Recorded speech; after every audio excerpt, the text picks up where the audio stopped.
La sacralisation.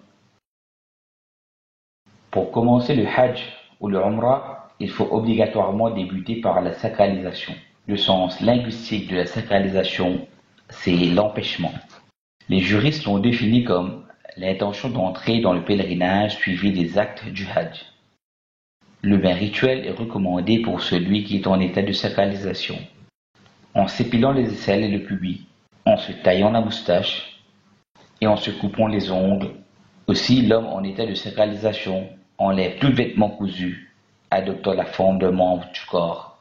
Puis il porte un izar, tissu blanc pour couvrir le bas, et d'un rida, tissu blanc pour couvrir le haut, ainsi que des souliers, ne dépassant pas les chevilles, comme l'a dit le prophète, paix et salutation d'Allah sur lui, et que l'un d'entre vous entre en état de sacralisation dans un izar et un rida, ainsi que des souliers. Et s'il ne trouve pas de souliers, alors qu'il prenne des babouches, mais qu'il les coupe afin qu'ils ne dépassent pas les chevilles. Quant à la femme, elle peut porter les vêtements de son choix, dans la couleur de son choix, mais elle devra toutefois éviter de ressembler aux hommes et de porter des habits attirants. Il lui incombera également de ne pas porter le niqab, ni de bain lors de la sacralisation. Elle doit se couvrir le visage en présence d'hommes étrangers à elle, avec autre chose que le niqab, en faisant descendre son habit dessus.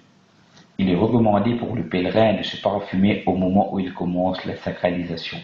Comme le prouve le hadith où Aïcha, qu'Allah se satisfait d'elle, dit « Je parfumais le messager d'Allah, paix et salutation d'Allah sur lui, lorsqu'il entre en état de sacralisation. » Mais sans pour autant parfumer ses habits, comme l'a dit le prophète, paix et salutation d'Allah sur lui, et ne portez pas d'habits qui ont été touchés par le safran, ni le wars, qui est une plante dégageant une bonne odeur. Les interdictions de la sacralisation.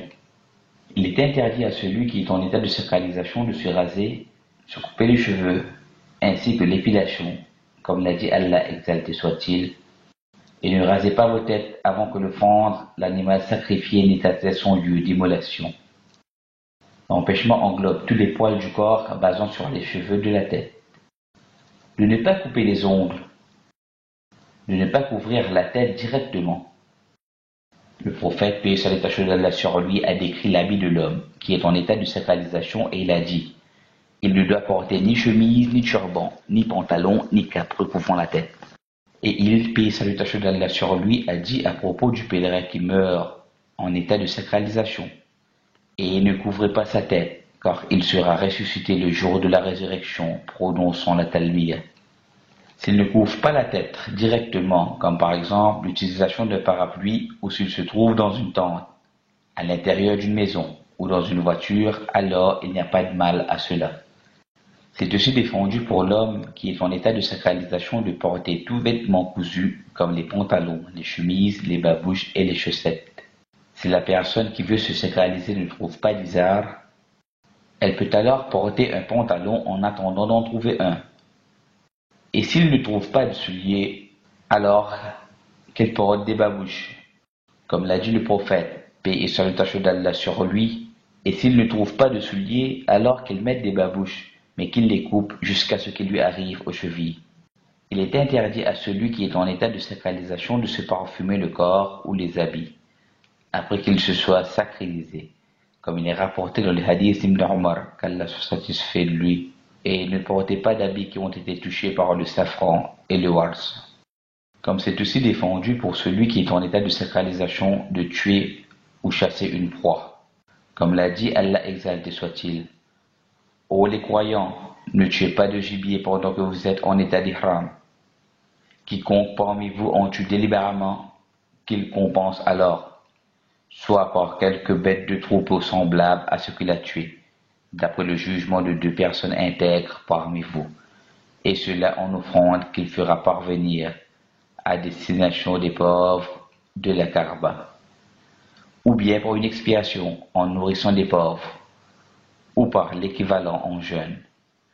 Cela afin qu'il goûte à la mauvaise conséquence de son acte. Allah a pardonné ce qui est passé, mais quiconque récidive, Allah le punira. Allah est puissant et détenteur du pouvoir de punir. Il exalté soit-il, a dit également, et vous est illicite la chasse à terre tant que vous êtes en état d'ihram, Ce qui est désigné ici par chasse, c'est la chasse de tout animal sauvage parmi les animaux et les oiseaux permis en temps normal. Par contre, l'animal d'élevage n'est pas considéré comme un gibier. Donc celui qui est en état de sacralisation peut sacrifier les poules, ou les bétails, ou autres semblables.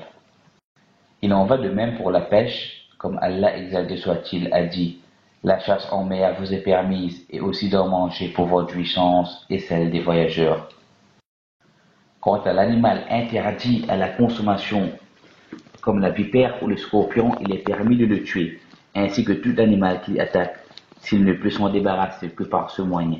La personne en état de sacralisation n'a pas le droit de contacter un contrat de mariage, car le prophète, paix et salutation d'Allah sur lui, a dit « Le père en état de sacralisation ne peut ni se marier, ni marier quelqu'un, ni demander une femme en mariage. » Le rapport sexuel est aussi défendu. Comme l'a dit Allah, exalté soit-il, le pèlerinage a lieu dans des mois connus. Si l'on se décide de l'accomplir, alors point de rapport sexuel, point de perversité, point de dispute pendant le pèlerinage. Les préliminaires d'une relation sexuelle sont aussi défendus, comme le baiser et la caresse, car ceci amène au rapport sexuel prohibé. Concernant la sacralisation, les savants ont émis des rectifications parmi. Il n'y a aucun fondement ni aucune preuve pour ce qui est appelé prière sunna de 2 rak'at pour la sacralisation. De même qu'il n'est pas légiféré de faire une invocation spécifique lors du port de l'habit de la sacralisation.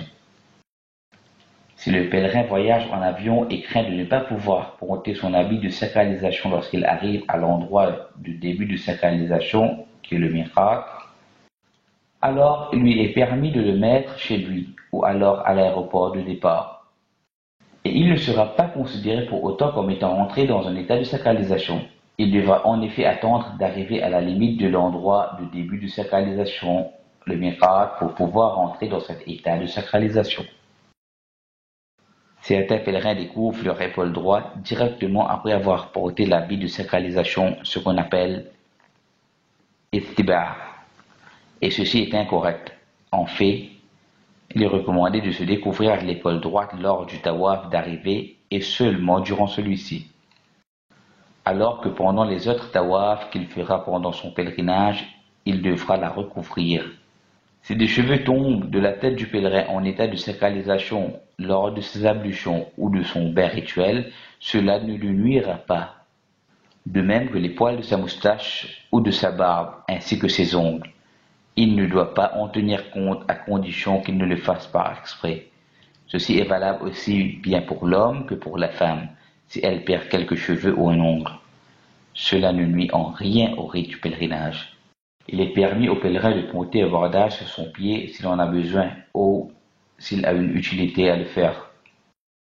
Pour celui qui est malade ou qui craint un événement quelconque l'empêchant de terminer son pèlerinage, alors il lui est souhaitable de stipuler ceci lors de sa sacralisation en disant « Je réponds à ton appel, ô Allah, pour une umrah ou un hajj, et si un empêchement quelconque me bloque, alors ma désacralisation se fera là où je serai bloqué.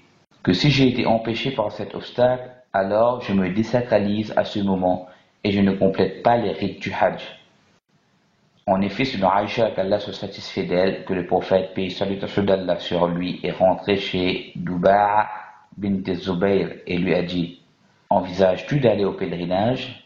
Elle dit « Je jure par Allah que je me sens malade. » Il, paix et salutation d'Allah sur lui, a dit « Fais ton pèlerinage et conditionne-le en disant « Oh Allah, fais que je puisse me désacraliser là où je serai bloqué. » Car lorsqu'il, le pèlerin, dit cela, il lui est possible de se désacraliser là où il se trouve bloqué.